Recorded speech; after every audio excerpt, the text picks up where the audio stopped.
जो कि शायरी बोलना चाहेंगे। 2023 से जो है अजीत शायरी लिखना स्टार्ट कर रहा है, तो वो आप अपनी बयान अपने आप को बयान करेंगे। तो आपके आप सभी को सादर नमन। हालांकि ये बात झूठ है कि 2023 से मैंने शुरू किया था। I am basically non artist, पर हाँ इंस्टाग्राम पे कुछ ऐसे पेज फॉलो कर रखे थे कि वो स्क्रॉल करते करते आ जाती थी। तो आजकल हमारी मतलब यंग लाइफ में ये सब हम रिलेट कर ही पाते हैं शायरी को। तो उससे ही जो 2-3 याद है तो मैं आपके सामने सुनाऊंगा। अभी जैसे सर ने अभी अपनी जो लास्ट वाला जो गॉड के ऊपर अपना जो वो था शायरी सुनाई थी, तो उससे इंस्पिरेशन होकर मैंने 2-3 लाइन याद आई, तो वो बताना चाहूंगा कि ऊपर वाला भी गजब का कारीगर है, ऊपर वाला भी गजब का कारीगर है। देखने के लिए उसने हमें आंखें दी, पर वो हमें दिखता बंद आंखों से। देखने के लिए हमें उसने आंखें दी, पर वो दिखता हमें बंद आंखों से। और आजकल जैसे शादियों का सीजन चल रहा है, तो उसी पर ही 2 लाइनें हैं कि हम जरूर आएंगे तेरी शादी में, हम जरूर आएंगे तेरी शादी में, जरा हम भी तो देखें नसीब वाले कैसे होते हैं।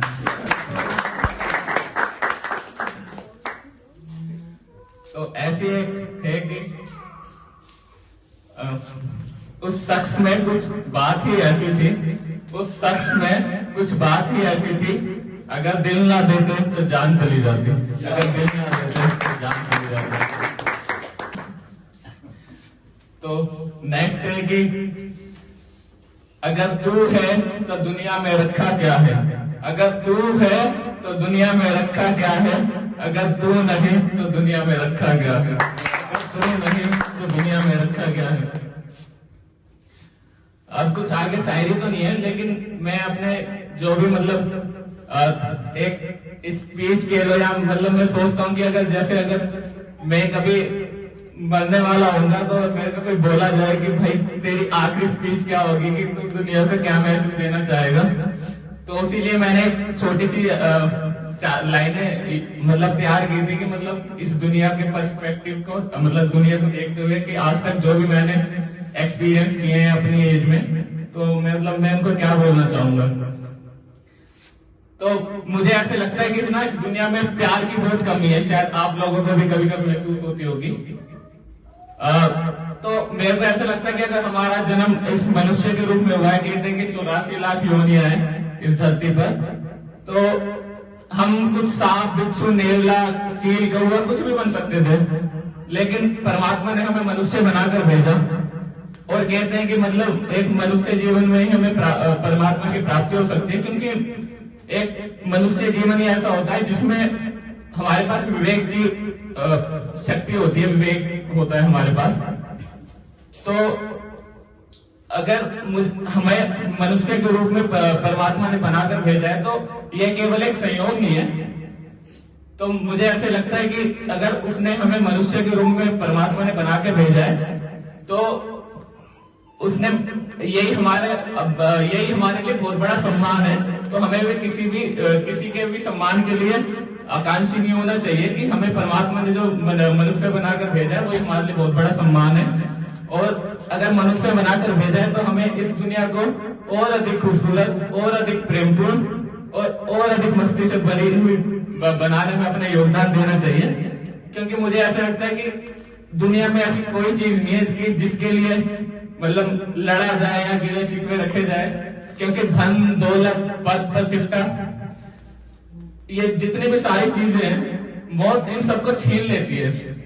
और क्यों ना ऐसा किया जाए कि जो हमारे मौत के बाद भी कुछ ऐसा कमाया जाए जो हमारे मौत के बाद भी काम आए, तो वो हमारे अच्छे कर्म होते हैं। तो अगर हम इस दुनिया में जो भी हम दूसरों को देते हैं, वही हमारे पास 1000 गुना लौट कर आता है। अगर हम किसी को प्यार देते हैं, तो वो भी वापस कई रूपों में हमारे पास आता है। अगर किसी को गाली देते हैं, तो वो भी हमारे पास कई रूपों में आती है।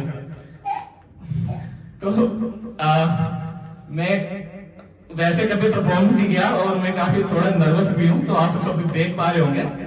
लेकिन फिर भी मैं अपना ट्राई कर रहा हूँ कि थोड़ा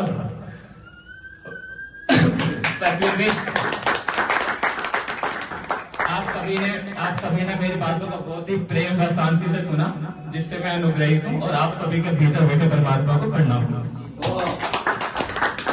तो आपने अपने शब्दों को एक्सप्रेस करा है, बहुत अच्छा लगा मुझे सुनकर कि आजकल की जो जनरेशन है वो मेरे ख्याल से तो इन बातों से बहुत दूर है कि हम सोचते ही नहीं अच्छाई परमात्मा वगैरह, हमें ऐसा लगता है कि बस हम ही हम हैं।